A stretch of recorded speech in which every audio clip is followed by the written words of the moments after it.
បរិយាកាសនៅក្នុងវងប៉ុន្មានថ្ងៃនេះគឺមិនស្រួលតតែសោះ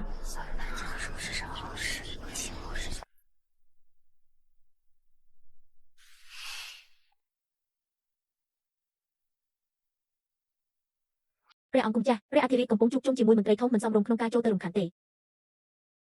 ព្រះបតាមានព្រះរោគអាពាធហើយតើជាយូរប៉ុណ្ណាហើយកន្លះខែមកហើយ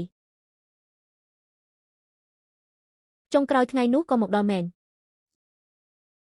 មិនអាចបង្អែបង្អង់យូរបានទេ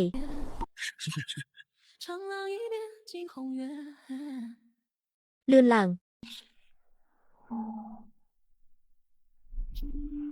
ព្រះបតាឈឺហើយលាក់បាំងអស់រយៈពេលកន្លះខែរូបភាពទី2មនុស្សនៅក្នុងរាជសំណាក់ចាប់ផ្ដើមធ្វើសកម្មភាពហើយពួកគុំនឹងជ្រោមជ្រែងខ្សែរាជវង្សឬជ្រោមជ្រែងខ្សែស្រឡាយចំហៀង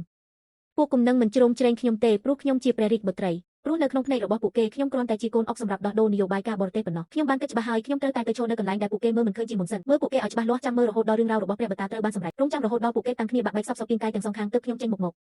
តើទ្រង់ត្រូវការអ្វីខ្ញុំត្រូវការនរណាម្នាក់ជួយខ្ញុំមើលការដើរក្តារអុកនេះឲ្យច្បាស់ជួយខ្ញុំស្វែងរកចំណុចខ្សោយរបស់មនុស្សម្នាក់ហើយមុនពេលខ្ញុំចេញដៃជួយកញ្ញាផ្លូវគ្រប់ខ្សែឲ្យបានច្បាស់លាស់ព្រះអង្គម្ចាស់បានគិតគូរច្បាស់ហើយឬនៅដើរលើផ្លូវមួយនេះហើយគឺគ្មានផ្លូវត្រឡប់ក្រោយទេគិតច្បាស់ហើយអញ្ចឹងសូមព្រះអង្គម្ចាស់ចងចាំពាក្យដែលបាននិយាយនៅយប់នេះមនុស្សប៉ុន្មានអ្នកនេះគឺជាជំហានដំបូងដែលទ្រង់ត្រូវតែចាត់ការរឿងព្រះបតាប្រឈួនធ្ងន់បានក្លាយជាការសម្ងាត់ដែលគេដឹងទូទៅហើយភាគីផ្សេងក្នុងរាជសំណាក់ចាប់ផ្ដើមចេញមុខយ៉ាងចំព្រះរាជបុត្រីទី4តើទ្រង់រៀបនឹងទៅណាលោកពុំមានការអ្វីមែនទេគ្រាន់តែឃើញទ្រង់ចេញចូលរាជពិធីញឹកញាប់ប៉ុន្មានថ្ងៃនេះក៏មានការចង់ដឹងចង់ឃើញបន្តិចបន្តួចតើព្រះអធិរាជនៅមានព្រះកាយគោរឹងប៉ឹងទ្រង់នៅជាព្រះរាជបុត្រីដែលស្ដាប់បង្គាប់ស្ដាប់ពាក្យសម្ដីនៅឡើយឥឡូវនេះព្រះអធិរាជប្រឈួនទ្រង់បែរជាសកម្មខ្លាំងម្ល៉េះតើកំពុងមានគំនិតអ្វីនឹងរឿងការពារព្រះរាជវាំងគឺជារឿងដែលរាជវង្សយើងត្រូវបារម្ភដោយខ្លួនឯងព្រះអង្គម្ចាស់ជាព្រះរាជបុត្រីដែលរងចាំរៀបអភិសេកគួរតែទៅប៉ាក់ឌិនរៀបចំគ្រឿងបណ្ណាការទៅក្រែងលោដល់ពេលរៀបការទៅខាងនោះនាំតែគេសើចចំអកអត់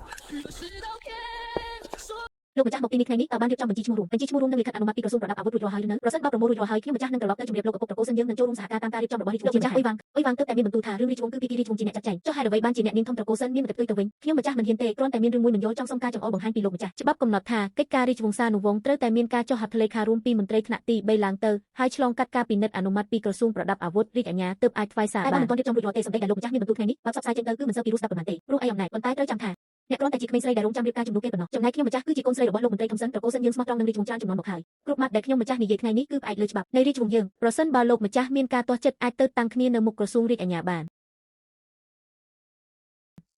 ព្រះអង្គម្ចាស់ពេលវេលាមិនសមទៀតទេ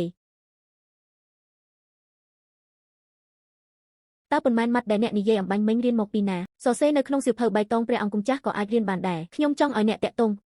កំពុងតែប្រកល់តាក់ទងហើយ